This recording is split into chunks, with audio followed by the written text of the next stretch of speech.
అయితే వెంకితోటి నేను cinema shooting చేస్తున్నట్లు లేదు. ప్రతిరోజు ఇద్దరు పిచ్చిగా చేసావు. ఎంత ఎంజాయ్ చేసావంటే మీకు వీళ్ళు సినిమా యాక్టింగ్ చేసేట్టు ఉండదు. ఇద్దరు కలిపి అల్లరి కుర్రవాళ్ళలాగా ఆ సెట్లో చేసావు. అదే క్యాప్చర్ చేశాడు. అది బాగా పడుతుంది. రేపు మీరు కూడా థియేటర్స్లో దాన్ని మీరు ఆస్వాదిస్తారు, డెఫినెట్గా ఎంజాయ్ చేస్తారు. అండ్ ఆ రకంగా ఈ సినిమాకి తన వంతు పార్ట్గా, తన వంతు బాధ్యతగా తను ఒప్పుకున్నందుకు, మేము అడిగినందుకు తను ఒప్పుకున్నందుకు, ఈ సినిమాకి పూర్తి స్థాయి న్యాయం చేసి ఈ సినిమా మరో లెవెల్కి చేరుకోవడానికి దోహదపడిన వెంకటేష్కి మనస్ఫూర్తిగా సభాముఖంగా నా ధన్యవాదాలు చెప్తాను. ఏంది వెంకీ అంత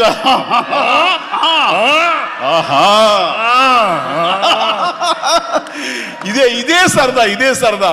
అయితే వెంకితోటి నేను సినిమా షూటింగ్ చేస్తున్నట్లు లేదు. ప్రతిరోజు ఇద్దరు పిచ్చిగా చేసావు. ఎంత ఎంజాయ్ చేసావంటే మీకు వీళ్ళు సినిమా యాక్టింగ్ చేసేట్టు ఉండదు. ఇద్దరు కలిపి అల్లరి కుర్రవాళ్ళలాగా ఆ సెట్లో చేసావు. అదే క్యాప్చర్ చేశాడు. అది బాగా పడుతుంది. రేపు మీరు కూడా థియేటర్స్లో దాన్ని మీరు ఆస్వాదిస్తారు, డెఫినెట్గా ఎంజాయ్ చేస్తారు.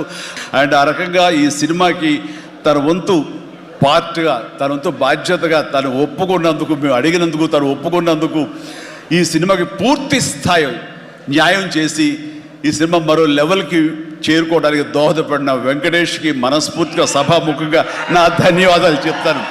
ఏంది వెంకీ అంత